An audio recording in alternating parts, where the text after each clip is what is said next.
जय हिंद सभी को। आइए चौहान सर की क्लास में आप सभी का स्वागत है। और आज चौहान सर की क्लास में बात करेंगे भारत के इतिहास में। टॉपिक है मैसूर। जो आपके आधुनिक भारत में जो राज्य स्वतंत्र हुए, उन स्वतंत्र राज्यों में जैसे मैसूर, हैदराबाद, विजयनगर और आपका अवध, ये राज्य स्वतंत्र हो गए थे मुगल के बाद। जब मुगल क्या कहते हैं, उनकी कमजोर स्थिति को देखकर, कोई अच्छा शासक न होने के कारण, जो भी आधिपत्य जो मुगलों ने साम्राज्य को जो आधिपत्य किया था, अपने अधिकार में लिया था, वो कमजोर शासक की स्थिति के कारण वे राज्य स्वतंत्र होने लगे। जैसे हैदराबाद, मैसूर, विजयनगर और दक्षिण भारत में बहमनी, बीदर, ये साम्राज्य थे। अवध, जूनागढ़ रियासत, ये सब स्वतंत्र हो गए थे राज्य। तो उसी क्रम में आज बात करेंगे मैसूर राज्य। दक्षिण में कई राज्य स्वतंत्र हुए। जब विजयनगर का पतन हो गया तो मैसूर, हैदराबाद, त्रावणकोर, ये राज्य स्वतंत्र हो गए, अपनी स्वतंत्र सत्ता स्थापित कर ली।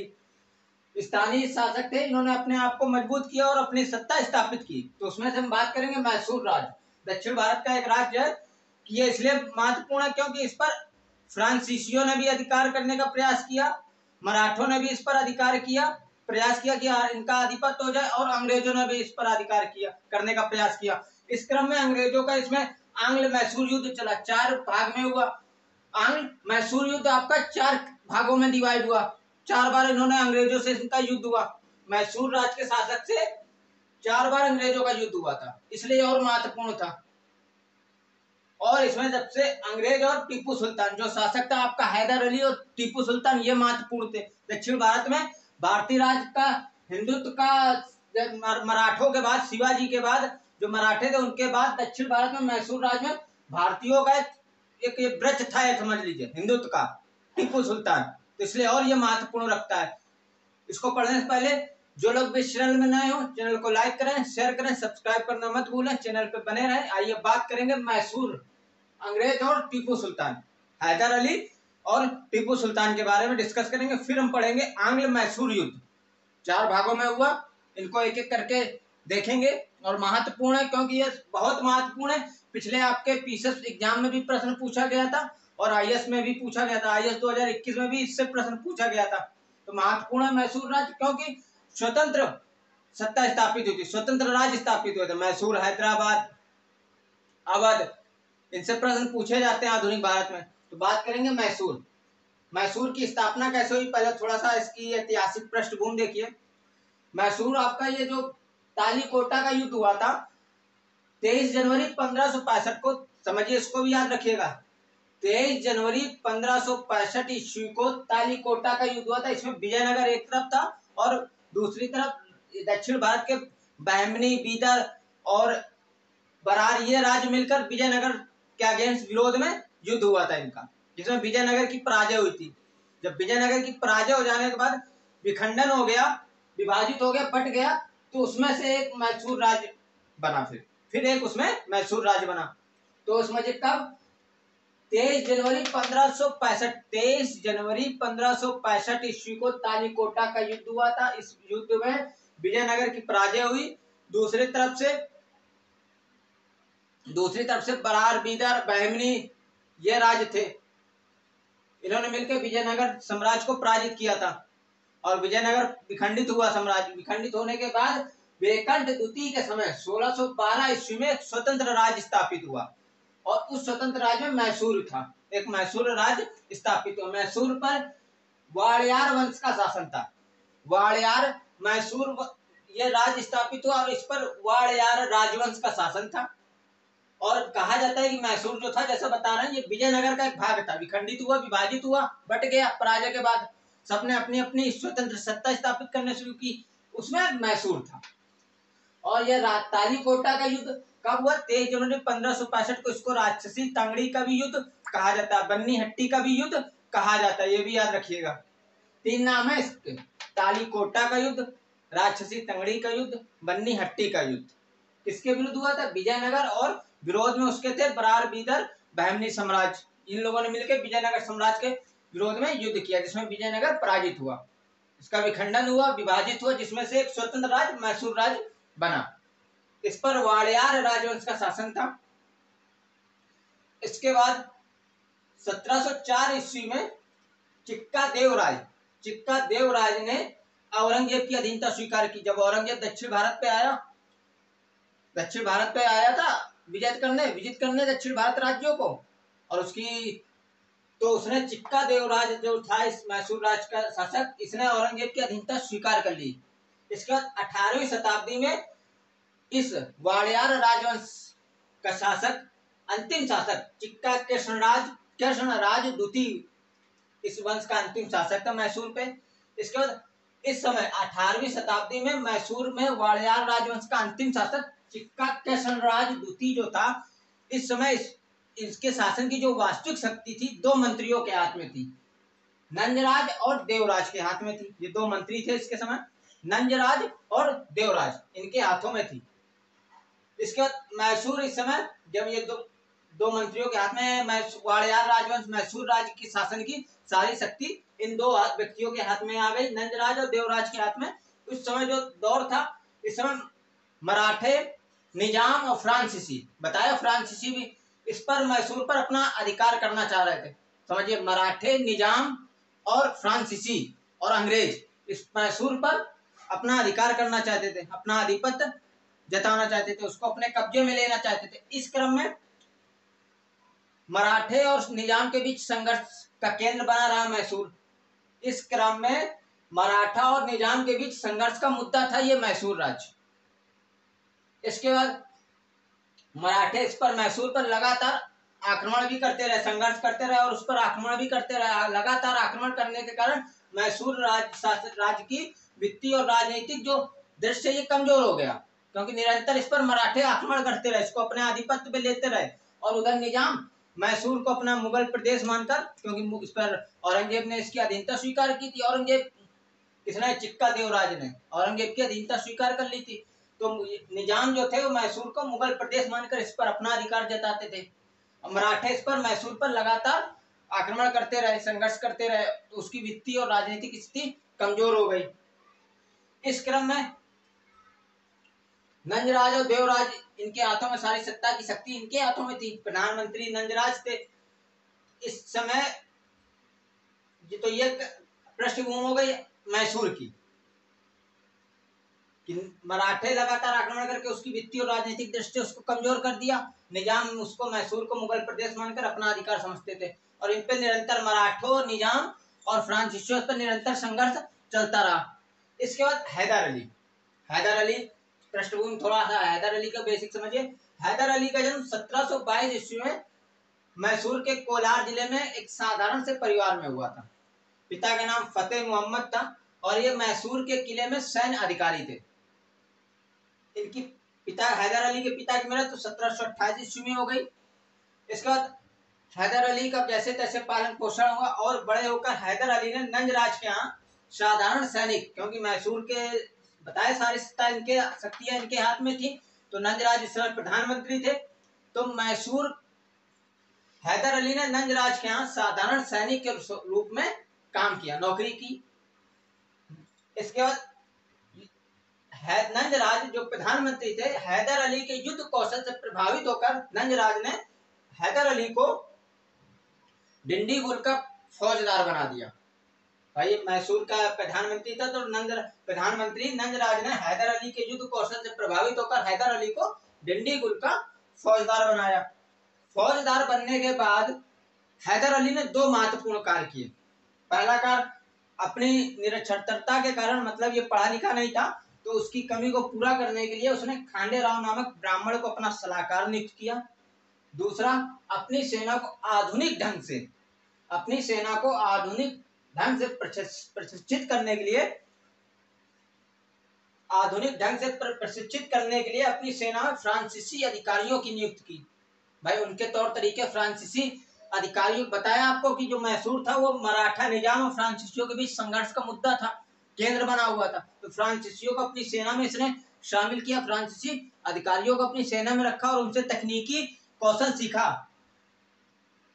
हैदर अली और उनकी सेना ने फ्रांसीसी अधिकारियों को अपनी सेना में नियुक्त किया और उनसे नए तकनीकी और युद्ध कौशल सीखा। इसके बाद फ्रांसीसियों की सहायता से हैदर ने डिंडीगुल में 1755 ईस्वी में एक आधुनिक शस्त्रागार स्थापित किया। समझिए, उनसे युद्ध कौशल, नई तकनीक सीखी फ्रांसीसियों से। उसके बाद 1755 में डिंडीगुल में आधुनिक शस्त्रागार का स्थापना की हैदर अली ने। ये हो गए। और राजधानी को हैदर अली ने राजधानी को मैसूर से श्रीरंगपट्टनम स्थानांतरित किया। हैदर अली ने मैसूर से राजधानी क्या स्थानांतरित की? श्रीरंगपट्टनम को वहां पे बनवाई, परिवर्तन किया इसने राजधानी को। इसके बाद राजधानी परिवर्तन हो जाने के बाद मैसूर की जो राजमाता थी उनका समर्थन प्राप्त हो जाने के बाद हैदर अली ने प्रधानमंत्री नंजराज और इनकी देवराज की हत्या कर दी इसने, और मैसूर का स्वयं शासक घोषित कर दिया इसने। हैदर अली ने इनकी नंजराज और देवराज की हत्या करके मैसूर का स्वयं का शासक घोषित किया, और ये 1760 ईस्वी में मैसूर का शासक बन गया। हैदर अली 1760 ईस्वी में मैसूर का शासक बन गया। इसके बाद शासक बन गया, इस क्रम में उसको कुछ परिस्थितियों से, विषम परिस्थितियों से गुजरना पड़ा, क्योंकि मराठे बता रहे थे आपको लगातार मैसूर पर आक्रमण कर रहे थे। इस क्रम में 1760 ईस्वी में हैदर अली और मराठों का सामना होता है, संघर्ष होता है, उनसे युद्ध होता है, जिसमें से हैदर अली पराजित हो जाता है। लेकिन पानीपत के तीसरे युद्ध में मराठे जब पराजित हो जाते हैं, तो इस स्थिति का लाभ उठाकर हैदर अली अपनी स्थिति को मजबूत करता है, अपने आप को मजबूत करता है। समझिए, क्योंकि उसको अवसर मिल जाता है। मराठे पराजित हो जाते हैं, बहुत भीषण तरीके से पराजित होते हैं पानीपत के तख्ती युद्ध में, लगभग इनका विनाश हो जाता है। तो इस मौके की परिस्थिति को हैदर अली लाभ उठाता है और अपनी स्थिति को मजबूत करता है। इसके बाद दक्कन में कहा जाता है कि दक्षिण भारत को दक्कन में भारतीय शक्ति का प्रतीक हैदर अली प्रथम व्यक्ति था जिसने अंग्रेजों को पराजित किया था। ये आप समझिए। हैदर अली ने बताया आंग्ल मैसूर युद्ध, अभी आंग्ल मैसूर युद्ध पढ़ेंगे। इसके बाद पहले प्रथम आंग्ल मैसूर युद्ध में भी अंग्रेज पराजित हुए। उसके बाद द्वितीय आंग्ल मैसूर युद्ध में भी हैदर अली ने अंग्रेजों को पराजित किया और युद्ध क्षेत्र में घायल हो गया था। घायल हो जाने के कारण 7 दिसंबर 1782 में हैदर अली की मृत्यु हो जाती है। द्वितीय आंग्ल मैसूर युद्ध में अंग्रेजों को पराजित करता है, युद्ध स्थल पर घायल हो जाता है।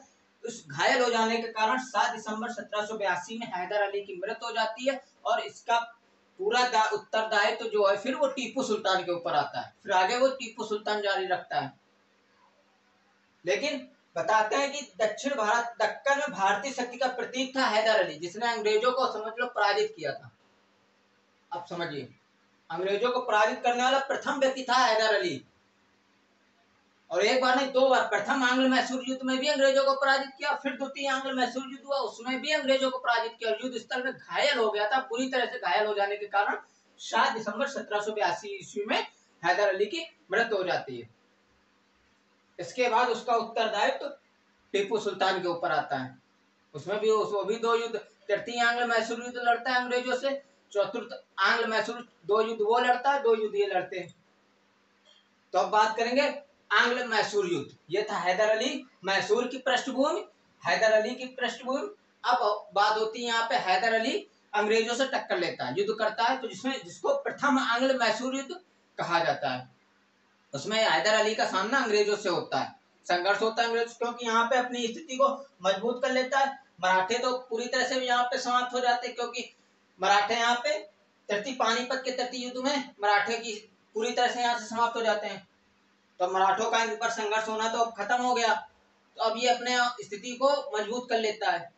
तो अब इसका संघर्ष, फ्रांसीसी को इसने अपनी सेना में शामिल कर रखा था, तो फ्रांसीसी से कुछ होना नहीं था। जो कुछ इसकी संघर्ष का, जो भी इसका विरोध का जो एक मजबूत पॉइंट था, वो अंग्रेज बने।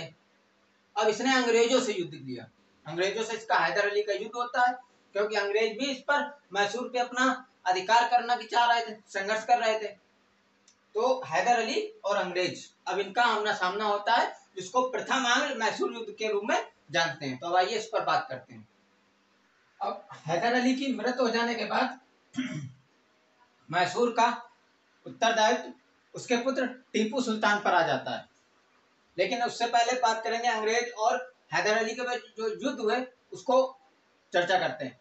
तो प्रथम आंग्ल मैसूर युद्ध के नाम से इतिहास में जाना गया, और ये 1767 से 1769 ईस्वी तक चला। 2 साल वर्षों तक चला।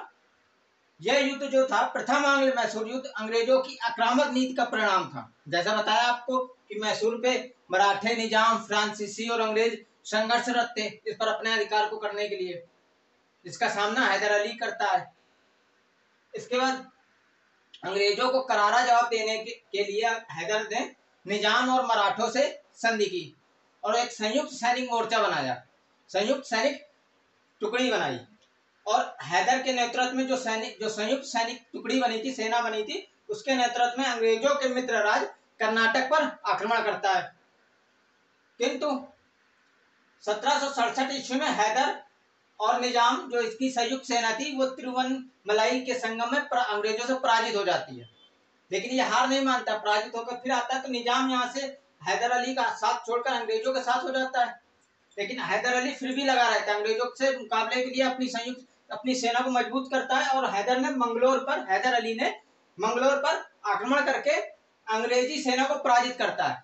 और ये यहाँ से उसकी समझ लीजिए मतलब पराक्रम यहाँ से प्रारंभ हो जाता है। हैदर अली जब मंगलोर पर आक्रमण करता है और अंग्रेजी सेना यहाँ से जो अंग्रेजी सेना को पराजित करता है, कहा जाता है कि ये जो अंग्रेजी सेना मंगलोर पे हैदर अली पराजित करता है, बंबई से प्रशिक्षित होकर आई थी। बंबई से ट्रेनिंग लेकर ये अंग्रेजी सेना यहाँ भेजी गई थी मंगलोर में हैदर अली का मुकाबला करने के लिए।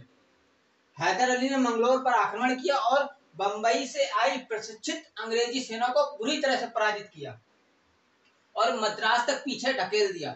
मद्रास तक खदेड़ के ले गए अंग्रेजी सेना को। समझिए 1769 ईस्वी में अंग्रेज और हैदर अली के बीच मद्रास की संधि होती है, क्योंकि ये भी अंग्रेज भी लगातार संघर्षरत थे और इधर हैदर अली भी लगातार अंग्रेजों का सामने मुकाबला करने के लिए प्रयासरत था। तो दोनों के बीच 1769 ईस्वी में अंग्रेजों और हैदर अली के बीच मद्रास तक ले जाते। तो मद्रास में एक संधि समझौता होता है। कहा जाता है कि दोनों लोग आपस में एक दूसरे के जीते हुए जो क्षेत्र हैं उनको वापस कर दें। दोनों में संधि समझौता होता है और एक दूसरे के जो जीते हुए क्षेत्र हैं उनको वापस कर दिया जाए। तो यहाँ पे दोनों में अंग्रेजों और हैदर अली के बीच संधि हो जाती है। इस प्रकार प्रथम आंग्ल मैसूर युद्ध समाप्त हो जाता है। इसके बाद द्वितीय आंग्ल मैसूर युद्ध 1780 से 1784 तक चलता है, 4 वर्ष तक चलता है। इसमें प्रारंभ कहां से होता है? 1773 ईस्वी में अंग्रेजों ने क्या किया, मैसूर में स्थित फ्रांसीसी, जब बताया कि हैदर अली ने अपनी सेना में फ्रांसीसी अधिकारियों को नियुक्त किया था जिससे उसकी सेना में तकनीकी और कौशलता सीखी जाए, उनकी सेना को तकनीक सीखें और कुशल हो जाए, कौशलता सीखे फ्रांसीसियों से। तो फ्रांसीसी कब्जे वाले माहे पर अंग्रेज आक्रमण करते हैं और उसे अपने कब्जे पे ले लेते हैं, जिससे हैदर अली को खुली चुनौती देते हैं। अंग्रेज हैदर अली को खुला चैलेंज करते हैं क्योंकि फ्रांसीसी हैदर अली की सेना में थे, अधिकारी थे। इसके बाद 1780 में हैदर ने फिर कर्नाटक पर आक्रमण करके द्वितीय आंग्ल मैसूर युद्ध जो था, द्वितीय आंग्ल मैसूर युद्ध की शुरुआत करते हैं। ये भी कर्नाटक पे आक्रमण करके फिर अंग्रेजों को ये भी चैलेंज करता गया है। शुरुआत हुई हैदर अली ने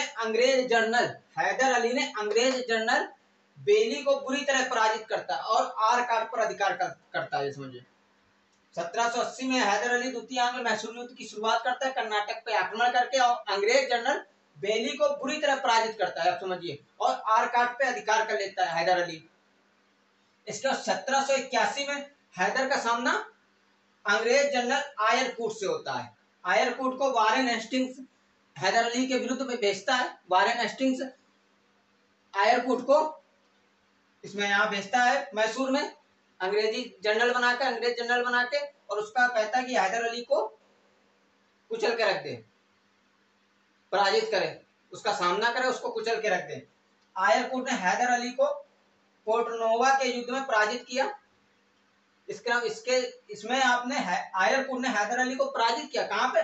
पोर्टनोवा के युद्ध में हैदर अली को पराजित किया आयरकूट ने, लेकिन कोई लाभ नहीं मिला, कोई उसको उचित लाभ नहीं हुआ। क्योंकि पराजित हुआ कोई उसको उचित, आयरकूट को कोई उचित लाभ नहीं मिला। 1782 में हैदर अली ने अंग्रेजों को एक बार फिर पराजित करने में सफल हुआ और युद्ध क्षेत्र में घायल हो जाने के कारण उसकी हैदर अली की 7 दिसंबर 1782 ईस्वी को मृत्यु हो जाती है। युद्ध क्षेत्र युद्ध स्थल में घायल हो जाता है अंग्रेजों से। 1782 में हैदर अली और अंग्रेजों का फिर एक बार आमना सामना होता है और बुरी तरह से युद्ध क्षेत्र में घायल हो जाता है, लेकिन अंग्रेजों को पराजित कर देता है। बुरी तरह से युद्ध क्षेत्र में घायल हो जाने के कारण 7 दिसंबर 1782 को उसकी मृत्यु हो जाती है हैदर अली की। अब युद्ध का दायित्व, मृत्यु हो जाने के बाद युद्ध का दायित्व उसके पुत्र टीपू सुल्तान पे आ जाता है और उस युद्ध को जारी रखता है। अंग्रेजों का सामना करता है टीपू सुल्तान।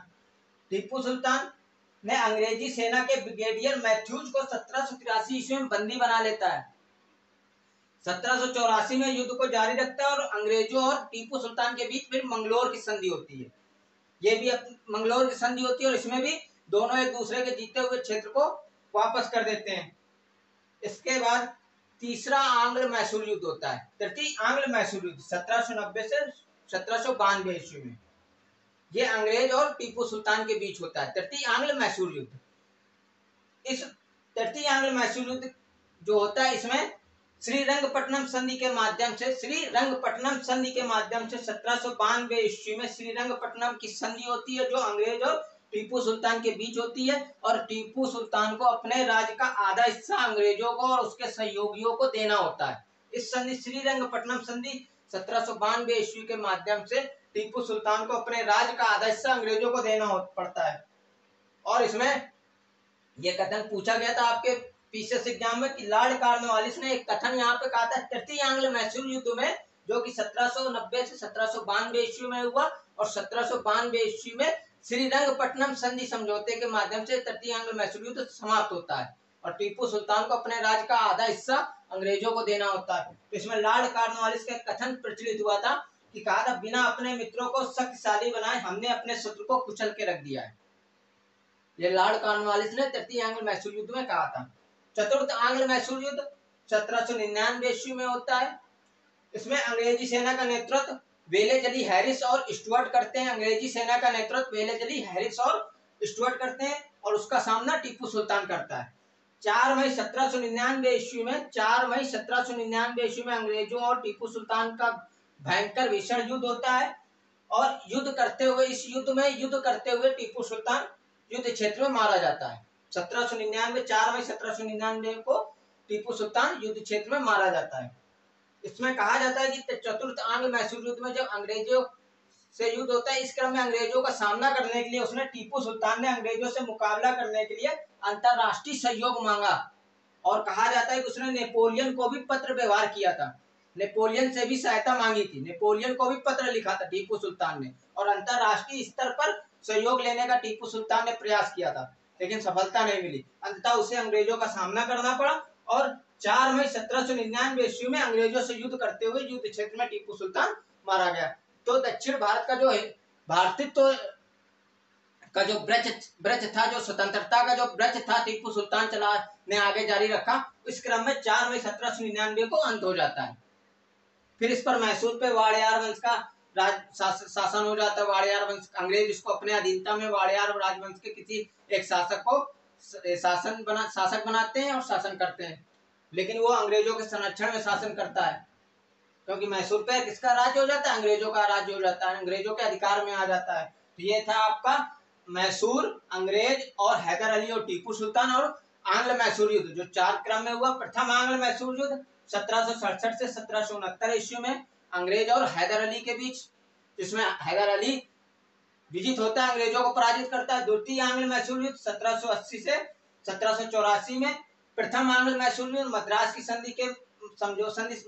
संधि के माध्यम से समाप्त होता है। द्वितीय आंग्ल मैसूर युद्ध 1780 से 1784 में। इसमें हैदर अली ने अंग्रेजों को इसमें भी बुरी तरह पराजित करता है। युद्ध क्षेत्र में घायल हो जाने के कारण 7 दिसंबर 1782 ईस्वी में उसकी हैदर अली की मृत्यु हो जाती है। इसके बाद तृतीय आंग्ल मैसूर युद्ध, और ये तृतीय आंग्ल मैसूर युद्ध 1790 से 1792 ईस्वी में। तृतीय आंग्ल मैसूर युद्ध अंग्रेज और टीपू सुल्तान के बीच होता है। श्रीरंगपट्टनम संधि 1792 के माध्यम से ये तृतीय आंग्ल मैसूर युद्ध समाप्त होता है और इसमें टीपू सुल्तान को अपने आधे राज्य का हिस्सा अंग्रेजों को देना होता है। चतुर्थ आंग्ल मैसूर युद्ध 1799 ईस्वी में, जिसमें अंग्रेजी सेना का नेतृत्व वेलेजली हैरिस और स्टुअर्ट करते हैं और 4 मई 1799 को अंग्रेजों से युद्ध करते हुए युद्ध स्थल में टीपू सुल्तान मारा जाता है। इस प्रकार से टीपू सुल्तान की मृत्यु हो जाती है। दक्षिण भारत के टीपू सुल्तान की मृत्यु हो जाने के बाद दक्षिण भारत का जो भारतीय स्वतंत्रता का जो वृक्ष जो था, जो क्रांति का वृक्ष जो था, वो समझ मिट जाता है, खत्म हो जाता है, क्योंकि टीपू सुल्तान की मृत्यु हो जाती है। हैदर अली तक था, हैदर अली ने 2 बार अंग्रेजों को पराजित किया, समझिए। तो ये थे आपके आंग्ल मैसूर युद्ध और अंग्रेज और हैदर अली और टीपू सुल्तान। अगली क्लास में फिर मिलेंगे। जय हिंद सभी को।